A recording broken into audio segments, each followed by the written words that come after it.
What's the motherfucking deal, baby? It is November 20th, goddamn 2018. It's 2 in the morning, man, and this is episode, 5 of the SyrupTalk podcast. Man, I spent all day yesterday logged out of social media as usual. So I had to do my at least mandatory 1 to 2 day fast from all social media outlets and shit, even though I still might check Twitter and shit, because lately I've been getting messages and, certain retweets on shit that I put out into the cyber world. But for the most part, man, I stay off of social media, so I just I check in with myself. I see how I'm feeling throughout the day, how I feel about the week, shit that has happened, what I'm thinking about. Just a lot of fucking introspection, seeing like where are we at. Is a nigga happy? Am I satisfied thus far with the progress that I'm making in my lifelong endeavor, in my career, and me turning being a creative into a full-time passion? And so I'm sitting here writing in my journal, watching a Pimp C documentary. I'm watching my second Pimp C documentary, man. Just thinking about how great that motherfucking man was and how influential he was on my childhood. Like, I'm mainly an R&B baby, so I'm a love song kid. You know what I'm saying? Temptations, the Spinners, Shaka Khan. I can't think of this other motherfucking name, but it's like, because a lot of my musical influences come from my father. So I really didn't start listening to rap, hip hop, and all that shit until like I was like a teenager. That's why I was going through my gangbanging phase. So anything from the age of like 14 on, that's when, I was West Coast hip hop influenced a lot. Wearing a bunch of khakis, wearing dickies, steam pressing all my clothes and shit. That's where the fuck I was at in my life. But then it's like, I also started freestyling a little bit, started making beats, beatboxing, I should say, not like had like a whole MPC kit or some shit like that. But so I was falling in love with music, had always been in love with motherfucking music. Just never took out the time to really take it serious. But I was starting to take at least the art of freestyle serious. That's when I say freestyle, I mean like just straight off the dome shit. So as far as like advanced techniques with freestyle, I was in love with I forget these cats out of California called the Freestyle Fellowship, and one of the main cats that I was in love with was a guy called Micah 9, MYKA, and the number 9. And man, goddamn, that documentary changed my life. But then so on the southern end, because the niggas from Alabama, I'm a third coast rich rolling representative. And man, so the nigga was always in love with Screw music, with DJ Screw, with Texas influence. Like how that happened is when my brother was living, my oldest brother was living in Killeen, was stationed or living in Killeen at the time. And he had came back to visit from Alabama. Man, nigga had brought a screw tape, brought some kind of screw music. I don't remember if it was the tape or a CD, but it was like the first time I heard that shit, I was in love. It's just like the crazy ass shit I was hearing niggas say off the top of their dome. I'm trying to think of a lyric I can recite for y'all right now. But I remember like this one I remember this I want to say it was Cena tells my motherfucking crib got got 4 front doors, and then the back, like that shit was hilarious, and it was dope to me because it gave a gateway to the unlimited imagination that one could come up with. Like, what I'm saying? If a nigga really doing bad, you in the projects, you kind of wish you was living in a place that your house had 4 front doors and, 6 swimming pools full of yellow bones. And, you want all your teeth to be made out of 24 karat gold while you're riding a Candy Blue Rich Rolls. You know what I'm saying? It's Rolls Royce is like you just dreaming about that shit. And I've just been in love with the art of freestyle there. But yeah, I was just watching these Pimp C documentaries. I remember I was finna fight some disciples, man. We had some gangster disciples at my high school at one point in time, and I remember I had wrote RIP Pimp C. It was about 2007, 2008 on like this whole senior banner. Other than me writing some tagging some gang shit, on the banner. I wrote RP Pimp C, 'cause that's when, like, once again, like I said, it was around my teenage years is when I was getting into hip hop, real tough and rapping, and Pimp C them, man, UGK, DJ Screw and the whole Screwder clique, man, that shit gave me pride in being a Southern nigga, and also wanting to, pursue music. And I still love music to this day. I'm still making arrangements to become a DJ myself. DJ Screw is the reason why a player is going to be, in the music game later on down the line. Right now, we just pepper the pen as far as like illustration. But music is definitely something I'm going to get off into. But I'm sitting there thinking, man, and I'm writing. I'm like, I've been in Houston, like next year in May, around my birthday, which is May 16th. I came to Houston in May 15th, a day before my birthday in 2015, man. And so, after laying around the house all day, like I literally slept all fucking day yesterday, like, but it wasn't like a depressive kind of sleep. It was like, man, I needed to rest because I was just going so fucking hard and so much crazy shit had happened the week before, which I'm gonna get into that as the podcast goes on. That man, I just needed the rest. That damn, a nigga made it through another day. We made it through another week, and I was just happy and satisfied in being fucking alive and being in a warm fucking bed. Man, hell, I woke up in the midst of my slumber fool, and this older lady, she had got robbed. You know what I'm saying? Like, so I'm living in the hood for right now. This nigga had to get in where he fit in because of some early events that made me. I had to find a new place to live and shit because of natural disaster shit out here in Houston that I didn't fucking know happened in Houston, but it's all good because now I play a know. And, the lady had got robbed, dog, on a fucking Sunday. And I was like, God damn, fool. But, I refused to just go down the rabbit hole of negative thoughts of this neighborhood and where the fuck I'm at and yada, yada, yada. Like, it wasn't so much like, oh, man, shit like that happen every day, B. It was like, fuck, man, this shit is really going down in the world, you know what I'm saying? Like niggas doing bad, they robbing old ladies and shit. Like, but, the silver lining, I guess you say, or like the positive end of that story is like, and as I seen her and another older lady and even her husband, how they was celebrating, like, yo, she's alive. Like, they could have killed that lady for nothing. What if she only had like goddamn $50 or $100 or even $10, $20 in her goddamn pocket, and they would have goddamn, blew her motherfucking wig off for $10, $20. That'd have been the weakest shit in the motherfucker. Robbing her is just as fucking weak. But like, imagine if niggas was so aggressive and just would have took that shit a step further and blew her shit off. And I'm not necessarily saying like it's just black people out here doing monkey shit and robbing. When I say the word nigga is universal, whether people want to goddamn accept that shit or not. Because at the end of the day, who the fuck started calling black people niggas? I know somebody be like, the white folk, well, who call white people white? Just go down the rabbit hole, be like, who the fuck told you was who you were, and why the fuck are you accepting these labels that you didn't create for your goddamn self? So create who the fuck you want to be. That's a whole nother goddamn podcast and some shit later on down the line. But yeah, man, she's still alive.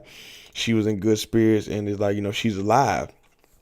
And so that made me think, like, once I finally got my ass together, I spent majority of the day sleeping and watching God of War walkthroughs and shit, and some positive shit that made me end up getting my ass about the bed. And I was like, bro, like, I've been living in these apartments for 3 years, and next year I've been in Houston 4 years, and I was like, I know this much in my spirit. And I wouldn't say I got enraged, but I was like, I got to get the fuck up out of here. Like, I have to make some fucking progression within the next year or so, like some major fucking progression. Because for me, I thought about, like, when I was back home, fool, like, it was these apartments I was staying in back home in Alabama called Rolling Hills. And so, like, when I got that townhouse, it was in 2011. My son was born in 2000. I had got the apartment in May. My son was born in June of 2011. So, I was just happy then, just to say, like, I had got a spot of my own, because I don't know if I've explained this in previous podcasts, but, so I was homeless. My father died 2 years prior to me getting my own apartment. He died in 2009. And me and Mother Earth had to live again one another. We ended up falling out, and the nigga had to get, had to get ghost man, because she was bad about calling police on the nigga. just because, we get down into the psychological aspects of why black parents or black mothers in general feel like it's just okay to just call the motherfucking police on their children. Sometimes the children probably, I don't know, I'm gonna speak on me, because it's like, for me to be 6'3", 300 plus pounds, 15 years with a hair on the head, so my mother dear is only goddamn 5'11". She pretty tall, but it's like, comparing me to her, the energy that a cop could come on could easily turn into like, me getting killed in front of her because of like them coming to an unknown situation, so them not know that they even gonna make it back home. You dig what I'm saying? I'm going on many different tangents and not really staying on point, but I just think about a lot of shit that goes on in my life. But, staying on point, staying on topic.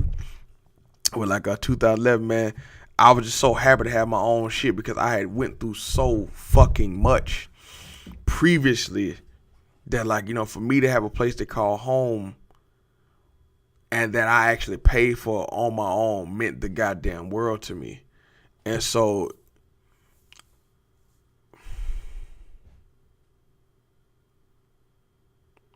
for me to have to give that place up and come out here to Houston, like, give up everything that's familiar to me just to chase this fucking dream, it's like, that's why I get mad with people. That's why I get mad with niggas whenever they be trying to talk down on my mission or like why I'm doing what I'm doing. Like, I really get very hella aggressive when it comes down to my mission, my dream, why I'm choosing to live a life of full-time creativity. Hell, why I even left Alabama to come to Texas to do what the fuck I'm doing.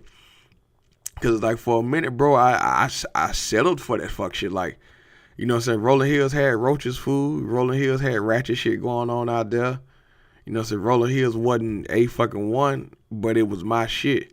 And, that's usually the nigga mind from, like, well, it may not be the best, but it's mine. But it's like, dog, I always knew I wanted more shit. And when I say more shit, dog, I ain't talking about necessarily stuff, though. I want great stuff. I'm telling you right now on the podcast, you hear me say this shit a bunch of times till you actually see me posting pictures on that bitch on Instagram or wherever the fuck social media gonna be. I'm gonna get my motherfucking Rolls Royce. That's not gonna be the first goddamn car I buy. Then again, it may. We never know how God gonna goddamn, you know what I'm saying, put shit in my favor. Where, like, shit, niggas start making money with this art shit in droves and shit, especially with the power of the internet and just the power of people wanting to support other creative people.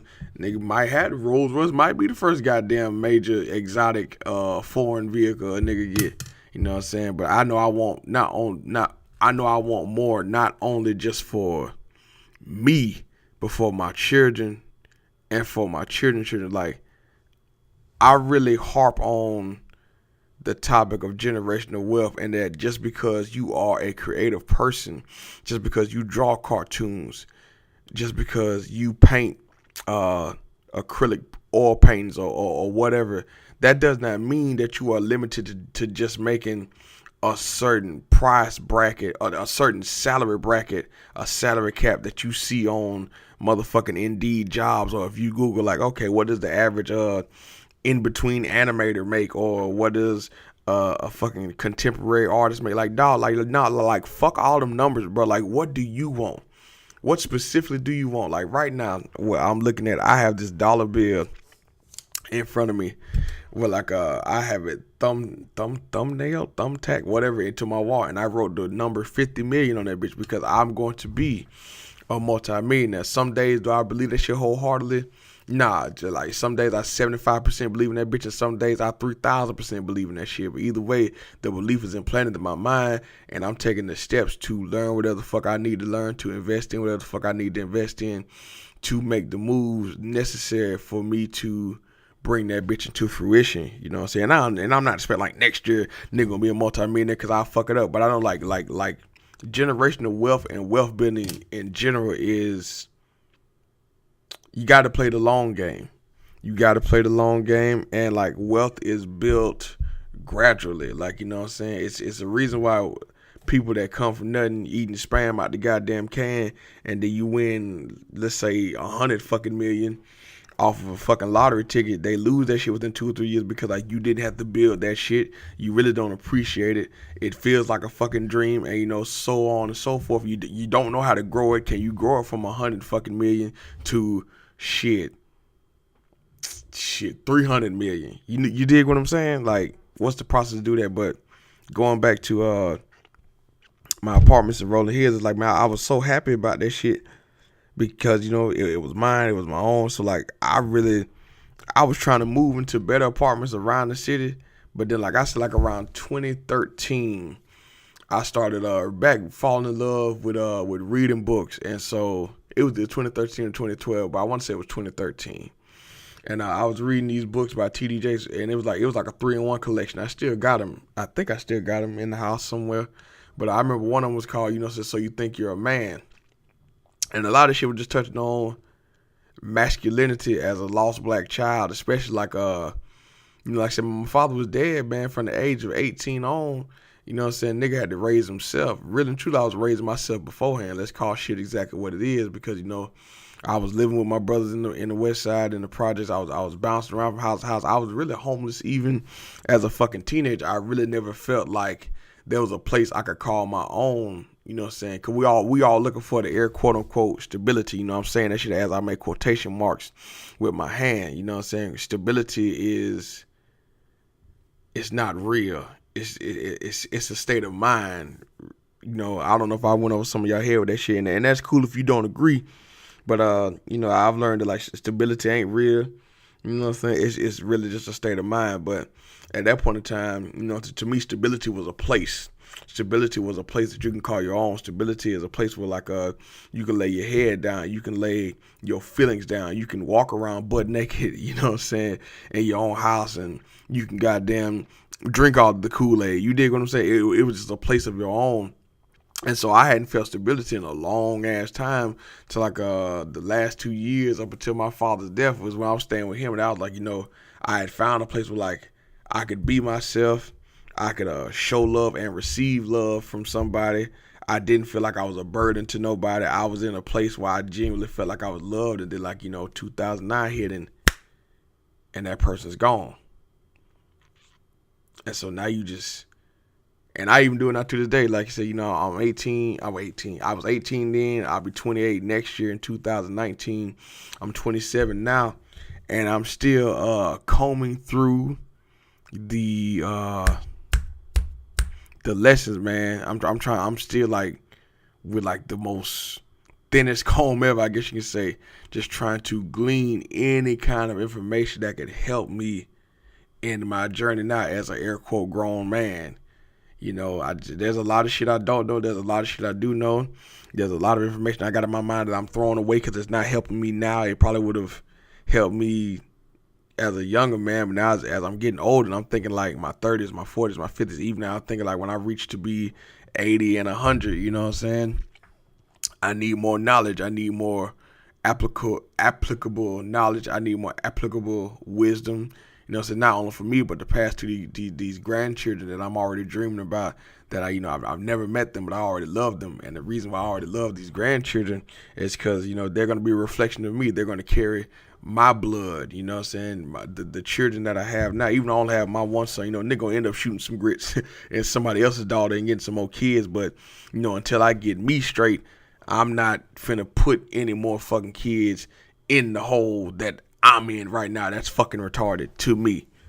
So, once I was able to have my own place and find a bit of stability again, in 2013, I basically intentionally disrupted my own fucking stability by listening to T.D. Jackson, listening to his story, how like he came from nothing in West Virginia, nigga living on dirt roads and, preaching and doing his thing with holes in his shoes and, washing his motherfucking, washing his suits.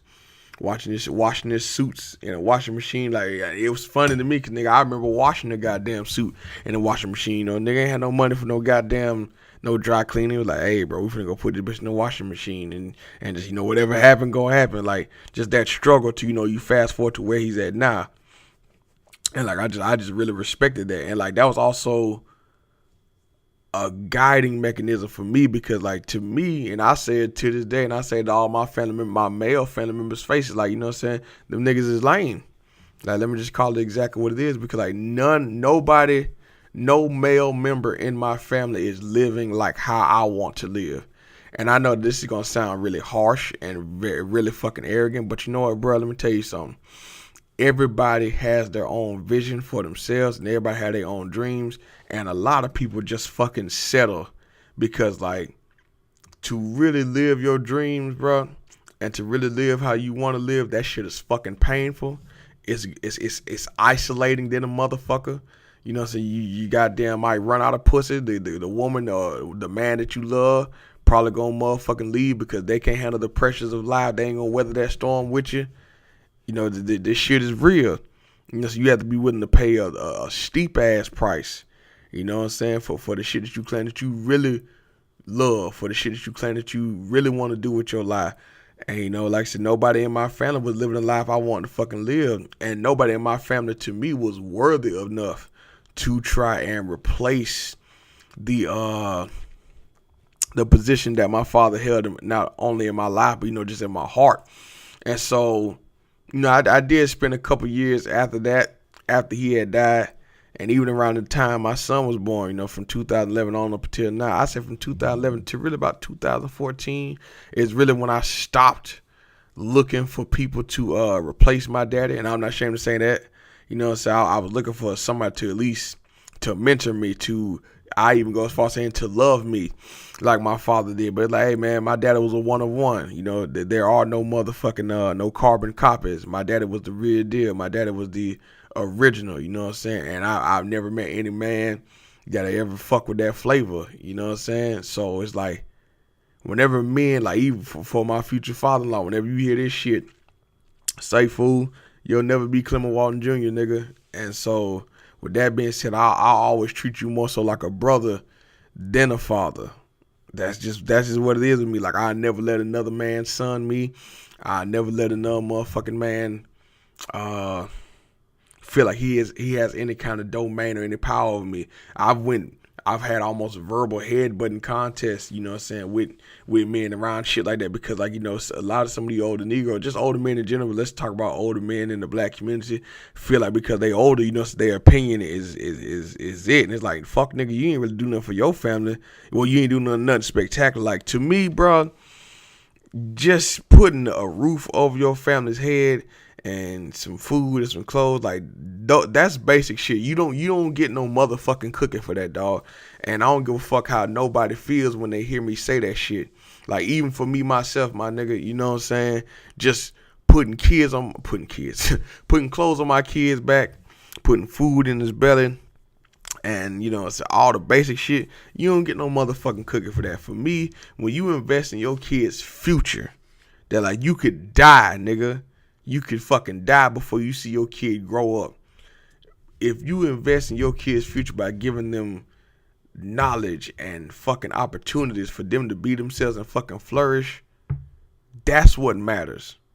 Not because you went and bought goddamn Daquan some motherfucking Jordans and a goddamn gold chain and he got the best polo or whatever the fucking current fashion is. Like, I'm a Dickies and Chuck Taylor nigga. I don't keep up with the styles and the trend. They on top of I'm a creator, so I like creating my own clothing lines, my own clothing. You know, that's my shit. But yeah, you don't get no motherfucking cooking for just covering the bases. So like I said, a lot of men in my family, they were just covering the bases or could just barely cover the motherfucking bases. And so it's like, nah, man, I just wanted more, still do want more for my damn life. So I got back into college, probably was around 2013, 2014.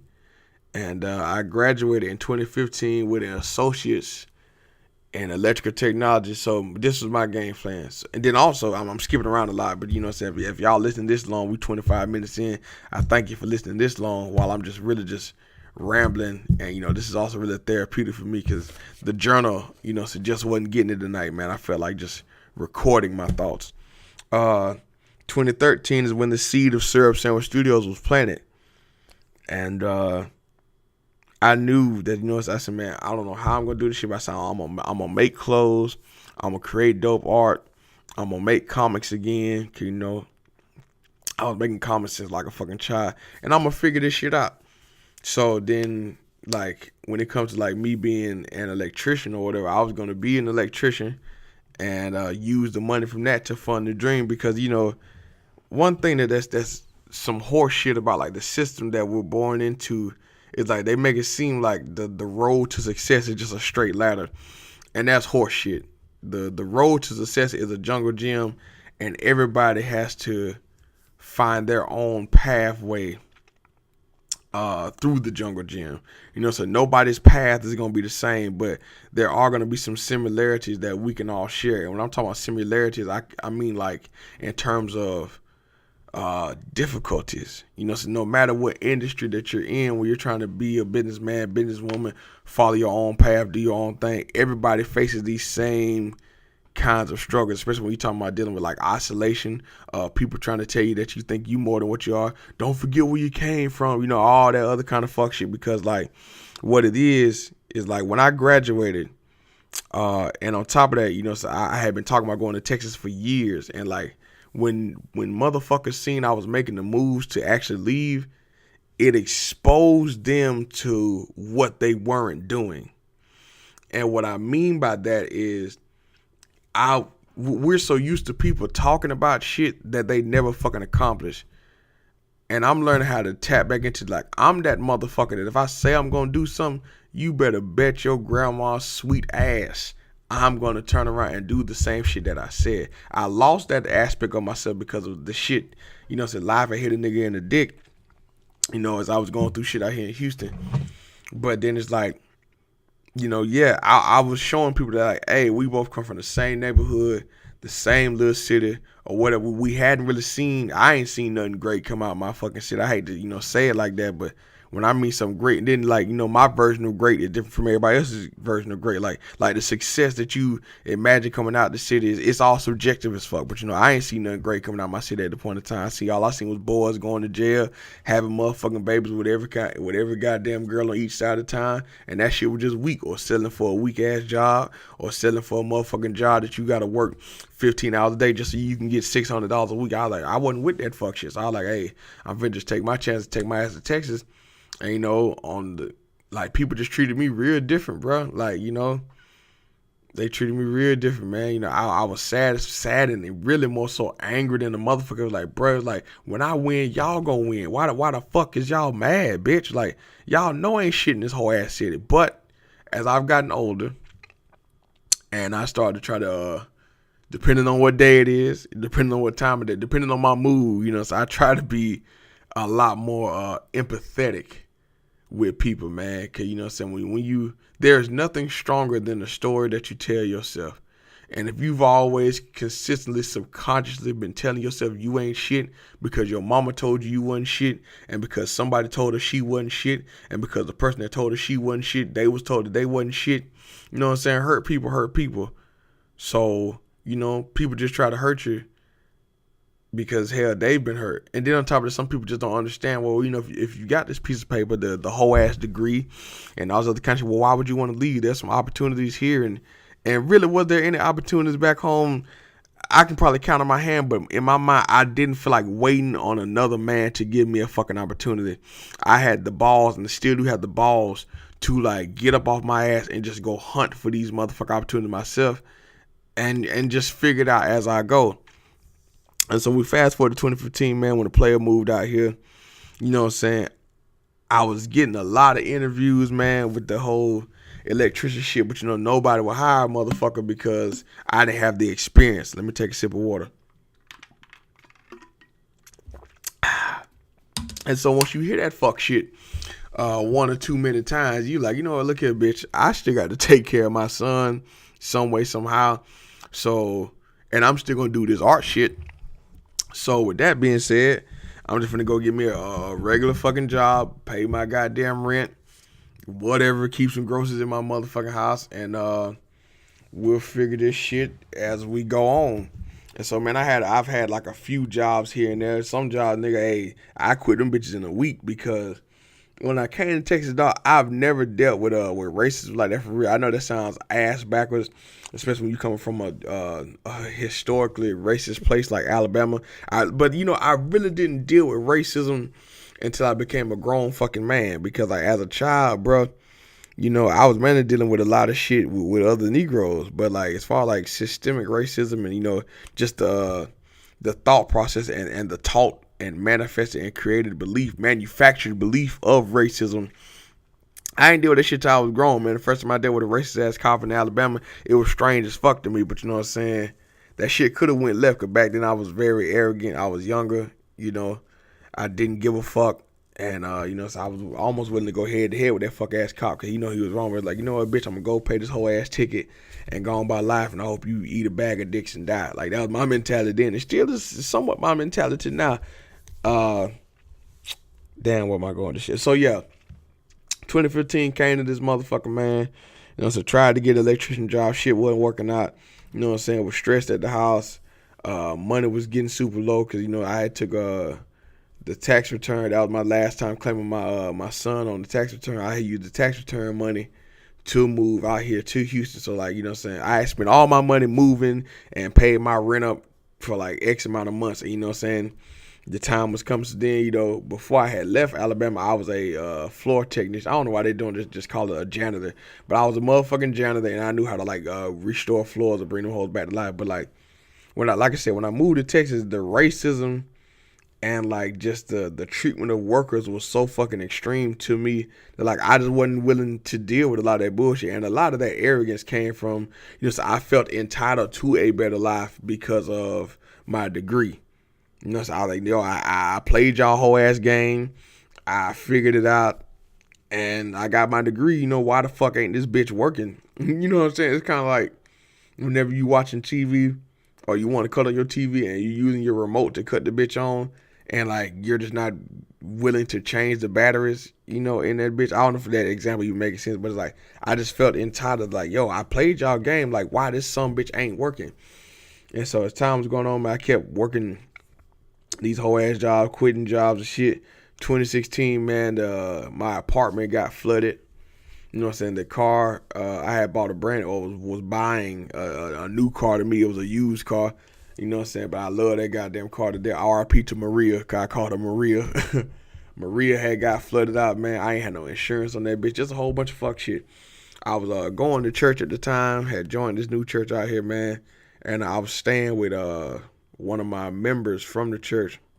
He was cool, but at the same time, it was like two men, both of them, you got high testosterone, especially when you got one trying to son you. And as I told y'all in the earlier part of the podcast, I don't never let a motherfucking man feel like he has dominion over me. That's an immediate fucking no. If your name ain't Clement Walton Jr., and me and you greet each other as brothers, I don't give a fuck if you 70 years old, you will never fucking son me. And I will take that feeling with me to the grave, because just like, my father gave me a level of love, dog, that like I have never experienced in my life ever again since he's been dead. So it's like the only way I know how to give that kind of love, I give it to my son and to my future children and my grandchildren. So so I eventually had to get the fuck away from there. Had got another car, and then shit. We fast forward to now. Now I got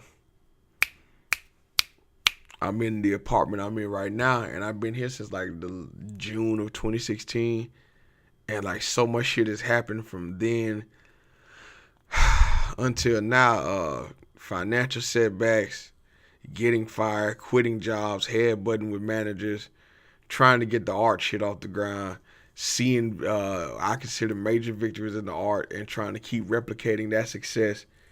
And man, this shit is just hard. But I'm not on the podcast today just be saying, oh man, like how hard this shit is. Like, I refuse to play a motherfucking victim to this shit, because it's like you have to focus on the good in every day. Like you really do. Like, in order for you to do your thing full time for the rest of your life, you can't waste your energy, your breath, your time on this earth that you are slowly fucking running out of. You can't waste that shit on what didn't work, what's not going right, because like I'm definitely one of the people, I believe in the law of attraction, manifesting, affirmation. And I definitely believe like what you focus your energy on, you gonna bring that bitch to life. So if there's anything bad in your life, you brought that shit on yourself. Now sometimes there are things that just fucking unexplained and it's coming through as a test to disrupt your life. And you just deal with that shit accordingly. But every hard moment in our life, you know what I'm saying, we always end up looking back at it at a later day like, damn, I really survived some rough ass shit. And that's really why like I'm up and I'm writing right now. Like last week, fool, I ain't ashamed to say it, because apparently this is normal amongst normal people. And sometimes whenever we going through some shit, we think we're the only ones till we get up and get to talking to people and we're like, oh shit, okay, so everybody go through this shit. And man, my fucking lights had got cut off.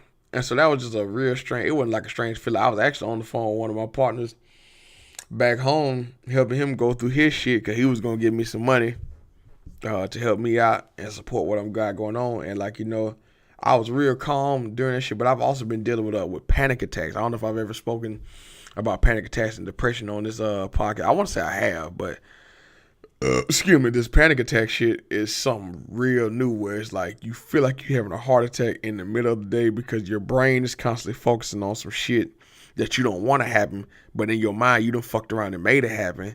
And so your body's just reacting to the energy and the signal that you're getting from your brain that you yourself have fucking manifested. And so when I felt a panic attack coming on, because like, damn, bro, I done let the goddamn lights get cut off, like, maybe I need to go get a real job. All this other kind of shit. Maybe my sister was right, so I had asked my sister for some money probably like a while ago, and she wanted to give a nigga a whole lecture about like, oh, well, daddy wouldn't be proud of this. I like, bro, like, how be damn proud of me, because, man, if it wasn't for my daddy being dead, y'all, it wouldn't be no podcast, it wouldn't be no Serious Studios. Like, I was going to dedicate the rest of my life to taking care of my daddy, because he had got sick and he was in the hospital, and he was on the way back home, but he never made it out of the hospital after that surgery. So I was going to dedicate the rest of my fucking life to take care of my old man. Like, fuck everything else. That's the way my heart and my mind was set up at the time. Like, whatever it takes to get my old man back on his feet. If I got to stay in Dothan, Alabama the rest of my life, take care of my old man, and then so fucking be it. But he died.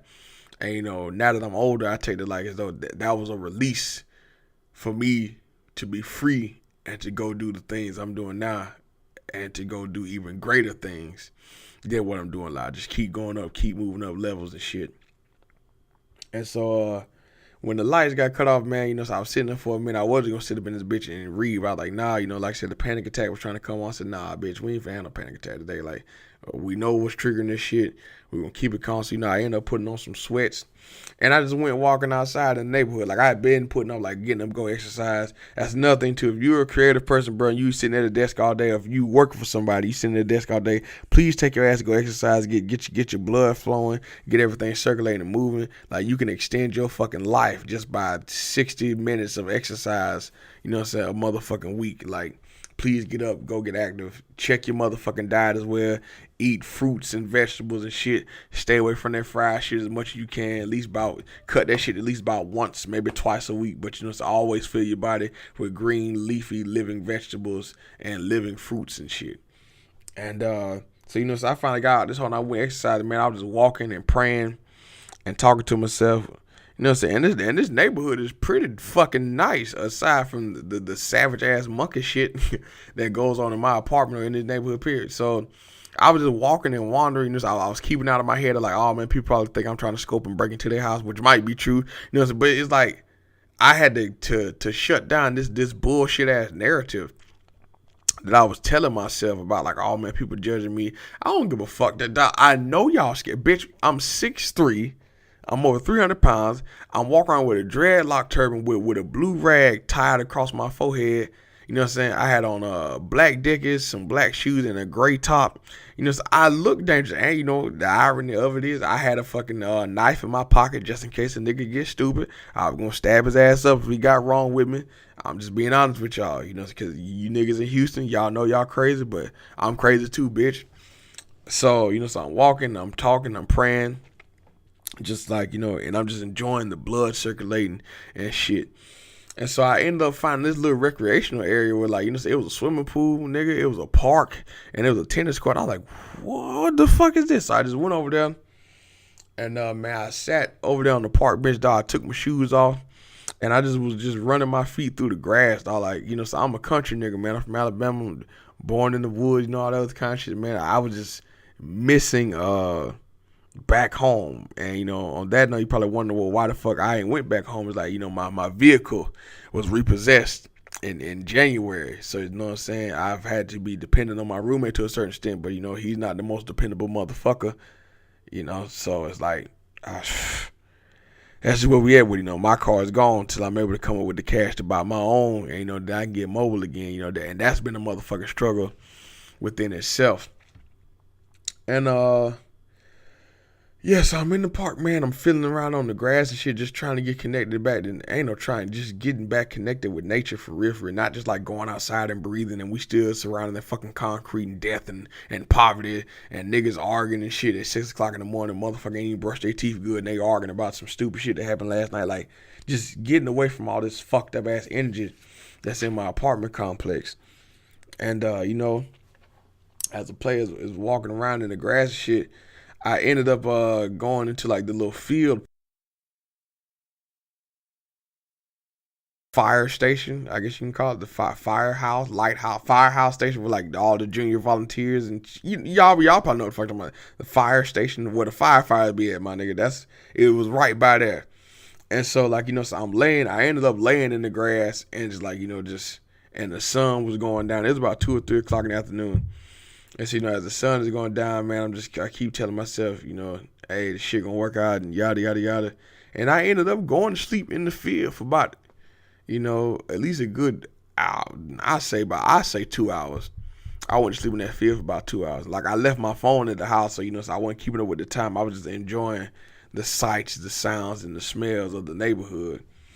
And, man, so I woke up to a real still small voice. Some people call this God, the universe, whatever you want to call it. I want to say God or, whatever.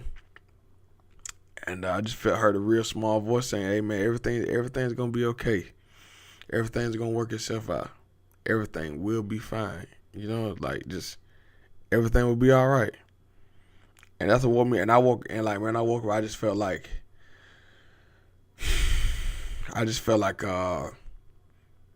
a weight was moved off my shoulders. You know what I'm saying? It was just, everything was gonna be good. And I really felt that shit, and I really believed it.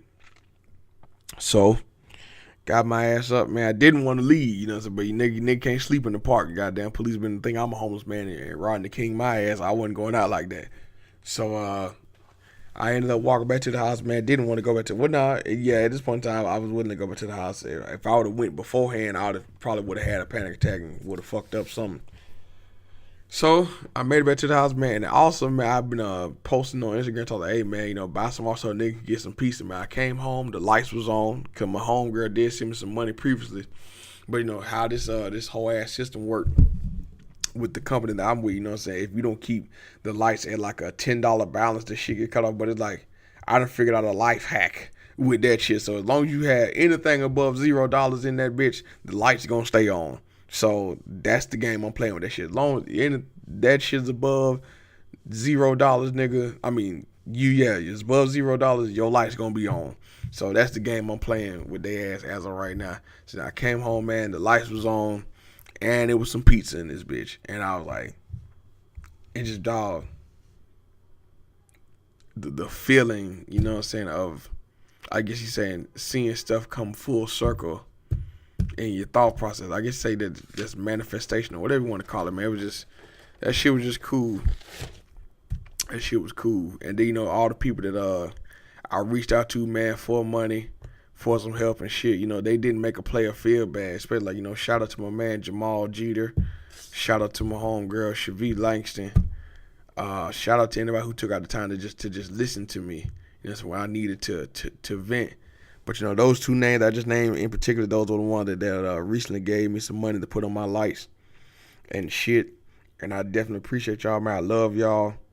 Like, thank you for that shit. Thank you for not looking down on the player. Thank you for for giving me words of encouragement as I talked to my homegirl V, man. She was saying like, she had went through that shit before, which was, I ain't gonna say it was crazy to me, but it was like, damn, I'm not alone. And especially when like you are being a trailblazer and doing your own thing. Cause like, so she been doing nails back home for at least about 3 or 4 years now. I know she been doing that shit longer than I've been doing my art full time. And my man Jamal, I felt bad even asking him. I felt bad asking anybody, dog. But I've learned that like when you trying to do some world changing shit and you got people around you, dog, and they believe in you, they'll help.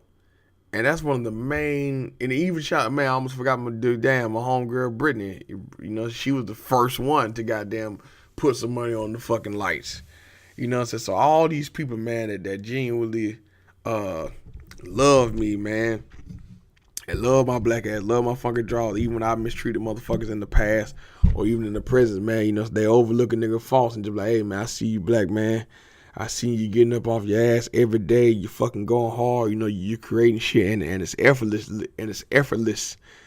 So to a person like me, man, someday I had to sit back and slow the fuck down and realize like, yo, man, I'm doing a lot of shit. Like right now, I'm doing this podcast. I got to do the video editing for this shit because, I put the audio over like me live drawing some shit. I got illustrations and shit I want to get done. I got clothing designs I want to get done. I got some logos I want to make, for myself. Just all kind of marketing my skills on LinkedIn and trying to get new clients and all. Like, I do a lot of shit for one fucking person. And I really underestimate the amount of fucking work that I be putting in. And just because, like, there's not a instant monetary value to it, or because nobody's really, like, paying me for this shit, I'm basically, like, living on the edge every fucking day.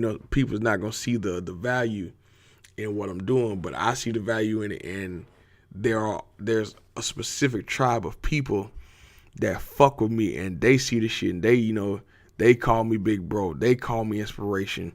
They tell me how, like, I've helped them to start back pursuing their passion and shit again. And that's what this shit about. As corny as that shit may sound, or as watered down that shit may sound, most people that know me, whether it's from the internet or from real motherfucking life, or if you follow me on the internet, fool, and you met me in real life, I've kept the same energy. Like, there's no bullshit with me. Like, I don't believe in, if I'm one of the motherfuckers that I'm a and or kind of person. Nah, I'm trying to figure out the correct way to say this shit. I guess I'm a either or. That ain't really either. It's like, I'm one of them kind of people, it's either I like you or I don't. Like, there's really like no straddling the fence with me. Like, I hate being a gray area kind of person. And like, so even if I'm right or even if I'm wrong, I have no problem saying like, oh, okay, shit, that was a fucked up, choice. Let me go the other way. That's like, if I felt like this art shit was wrong in any way, form, or fashion, or if it wasn't working out, if I just really just felt in my soul that, hey, man, so you need to get this shit up, I probably would have by now. But I'm hard-headed as fuck. I believe in this shit. I've seen it work. I've seen it work for all other people. And I'm just going to keep working till the shit, till it pay me back tenfold. So, don't ever expect a nigga quit. Now, was there some people that I reached out to that didn't help me? That's what I was writing about in my journal. And yeah, and I ain't gonna put their names out there like that. There was a couple people I reached out to just to talk. Some cases just to talk. And so some cases, hey man, I want to know if you can help. And so like, we in the age of the internet, bro, where like, being left on red is like one of the worst fucking things ever. But like, man, one of my I felt like was a long time partner, just left me on red. Who knows? That motherfucker might come out of nowhere and be like, hey man, I got some money for you. And so, if you're hearing this podcast, you finna hear me vent and call you all kinds of bitch ass niggas. Hey man, I'm in my feelings. I'm human. And this is just how I'm interpreting this shit at the moment. But so to be left on red by one of your long time partners or friends, or it'll do something to you, because then it's like, I started questioning, like, well, maybe bro, man, has something to do. I let it slide for the first couple hours, because like I said, I don't work a regular job. So, you know what I'm saying? Last time I talked to bro, man, cause like I cut a lot of people off for like a good, I say about 6 months. Cause like to me, everybody was talking about dumb shit. Everybody was talking about shit that didn't fucking matter. Everybody had their mind focused as much. Like everybody was going through shit. It was like, I'm a serial empath. If I'm using that term, I understand people being lonely and not having anybody there for them, there for themselves. So like I've tried to be there for every fucking body, even when I know, you know what I'm saying, motherfucker ain't gonna be there for me or whatever. Nobody's gonna really replicate that love or reciprocate that love that I give motherfuckers. You know, so I'm just a one of a kind of person.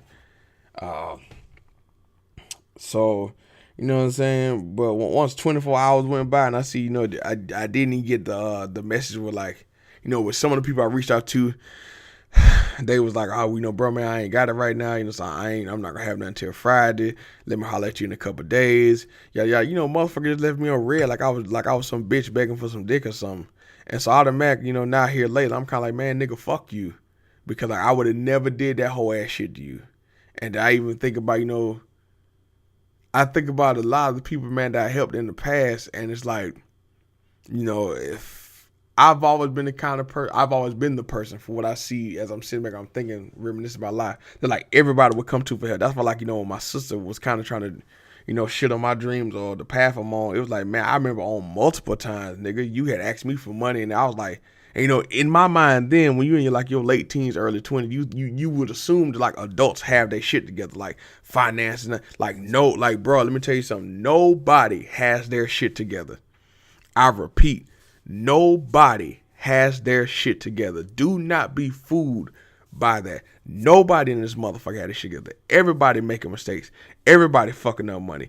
Everybody's fucking stuck. Everybody's settling for mediocrity. That's why it's such an amazing fucking thing when you break out this whole ass system, when you break out this motherfucking path that was made for you that you didn't goddamn create for yourself. It's always amazing because like everybody else is looking for an excuse to stay in their mediocrity. Because like, man, to follow your heart is the hardest fucking thing you will ever do in your goddamn life.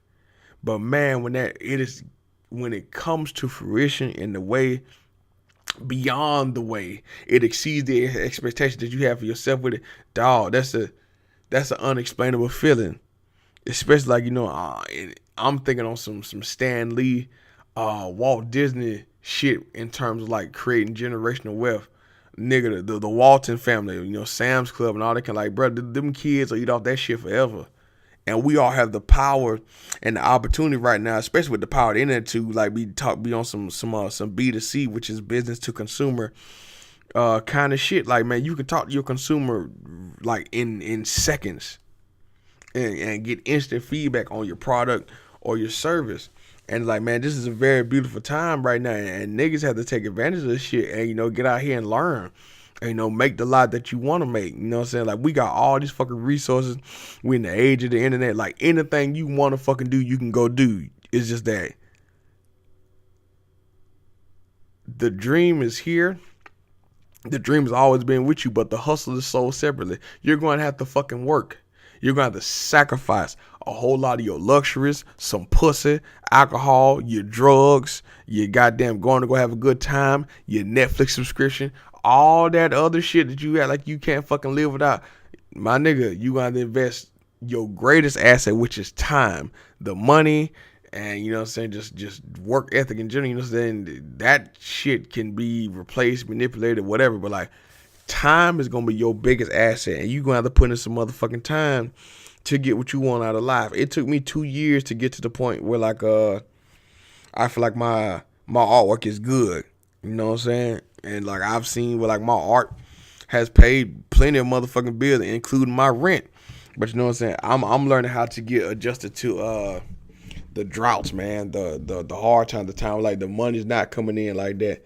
And, you know, that's what like you know, I have this love-hate relationship with my roommate, but I have to understand that you know, he ain't seen the shit I've seen in life. This is his first time living on his own. And I have to really, you know, humble myself and thank God at times, you know, in time whenever I get mad, because like, you know, if I had to pay the rent just by myself, nigga, I would be on the streets. I would be on the fucking streets, and by him keeping his full-time job, whether he knows it or not, you know what I'm saying, is really keeping not only me afloat, but it's keeping us afloat. It's keeping us with a place, so we can call our fucking own. And that's why, like, I pour, so if I can't contribute to the rent, I make sure I at least try to keep the fucking lights on. That's my part of the equation.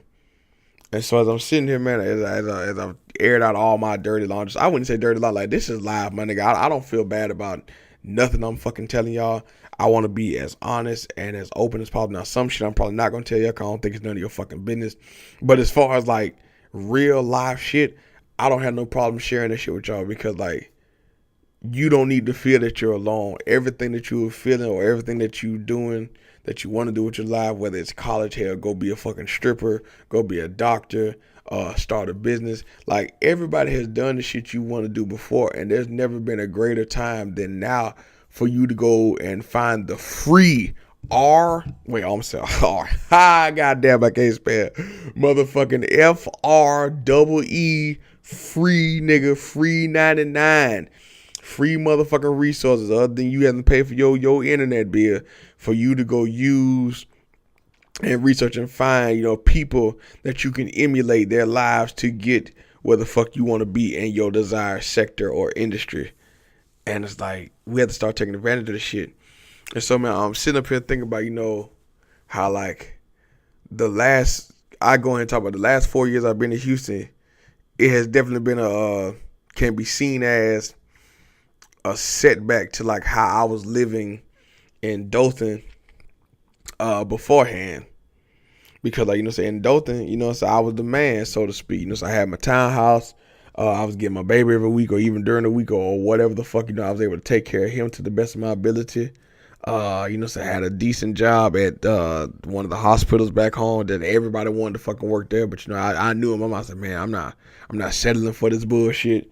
You know what I'm saying? Even if sometimes now I reminisce about being at the hospital, especially like this one lesbian chick now. I used to squeeze on her booty. Oof. She had the softest ass ever. Hey, baby, if you ever hear this shit. I can't think of her name. Marquita. That was her name. Marquita had a big soft booty, nigga. That shit was squeezing on that hole was love.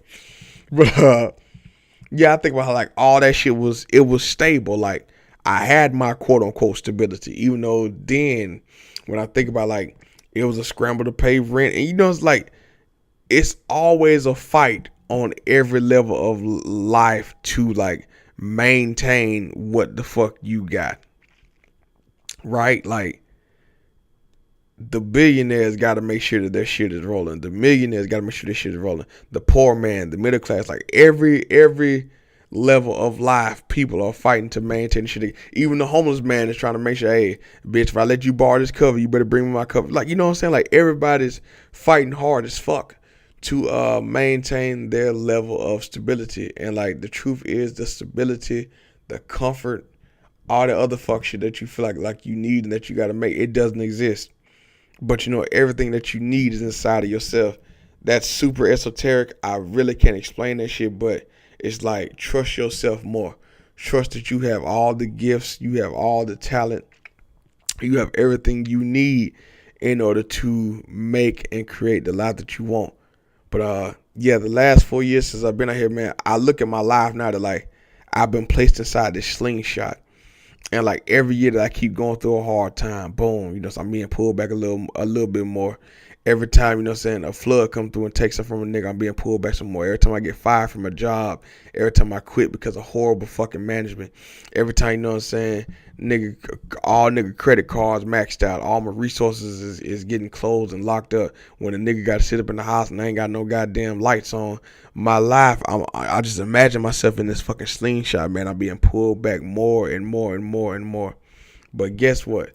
Next year, I'm claiming that shit. Everybody be talking about claiming, but like, I've been putting in so much motherfucking work. There's no doubt in my black ass mind that, like, next year and beyond is when the slingshot is gonna get pulled back a little bit more, and I'm gonna be released.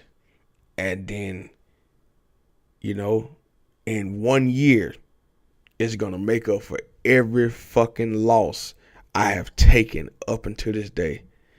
And that shit really didn't hit me until I got up yesterday as we going into like today, because now it's going on 3 o'clock in the morning, and I've been recording this podcast for an hour, man. And if y'all have made it this long to listen to the podcast, God bless you. Thank you for really listening to a nigga vent as I talk about life.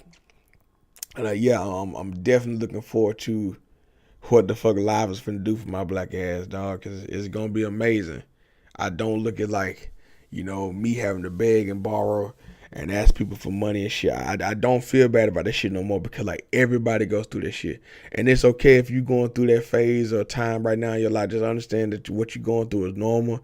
It's temporary. Everybody go through hard times. And if you are an entrepreneur, businessman, businesswoman, just a person chasing your motherfucking dream and making your own life happen, that the hard times is what makes your character. And also, like, when you get your multi-millions, and when you get your level of measurable amount of money, you will be empathetic, you will help, you will give without expectation, and you will just show just unlimited amounts of love, because that's really what the fuck the world needs, bro. The world needs a lot more love. The world needs people to just give them a motherfucking hug when they're having a bad day. The world needs people to just listen to other people more. We need to be a lot more caring and just like open up our hearts a lot more to people, man. Cause motherfuckers is dying out here, dog. They blowing this shit off. As a person I thought about blowing my own head off, being suicidal on plenty of occasions, man. So your whole life can goddamn change through one conversation. And we ain't talking about like, you talking to somebody and like, they're just listening until it's time for them to respond. And then they want to tell you, well, you need to do this. Nah, bitch. Like, they just listening, just giving you a place to just dump. You know what I'm saying? And really true, that's what I needed. Like, even before, the lights got cut off. So I was just trying to reach out to people, and motherfucker would leave me on red, and bitch ass niggas, you know exactly who you are if you left me on fucking red. And depending on how I'm feeling whenever I come back home, or if I ever see you in the streets, or I still might just end up just showing you love, because that's who I am at my core, and that's who I am as a fucking person. And I just understand that, like, everybody's overwhelmed with a lot of shit. Some people think they're more than what they are. And it's just gonna take for life to come through and horse kick their ass in the motherfucking mouth and just really remind them of who the fuck you really are. And so just be humble, dog. Like, it's okay to talk that shit and and to be fucking confident, because you gotta be confident when you doing shit that's outside the fucking norm, outside of like going into hundreds of thousands of dollars of debt for a piece of paper that's only gonna get you a goddamn general manager position at Walmart. It's or like you could sit back and have a successful business, and then that bitch crash, and now you got to go be a general manager at motherfucking Walmart. You know what I'm saying, man? Just be humble and be grateful and be motherfucking thankful for every goddamn day and every fucking success, and just like every breath, dog, that you have to be here. Because like when you go to sleep at night, it's not guaranteed for your black ass, white ass, purple ass, or whatever to wake the fuck up. So when you up that next day, it is your God-given duty to get your ass up, go get success of that motherfucking day, to win that goddamn day, to do what the fuck you was made to do, and to be happy and to be present in that motherfucking day. That's all I got for this episode, man. Thank you if you've listened thus far. Look, say food. If this shit has inspired you, you love hearing a player talk this shit, man. I inspired you. I made you happy. I made you realize that you wasn't alone. I gave you a virtual hug through this motherfucking microphone. Share this shit, fool. Tell people about the goddamn Syrup, dog, man. I'm on Instagram. I'm on Twitter. Dog, look, anywhere you type in Clement Walton III or Syrup Sandwich Studios or Syrup, SYRUP _SAMA, Syrup Sama, Mr. fucking Syrup. You can find me, dog. Chop it up with me. Talk with a nigga. Send somebody my way if they need some dope ass artwork. If you need some dope ass artwork, man, let's collaborate. Let's get some motherfucking money together. Peace and blessings, man. I love y'all. Take care of yourself.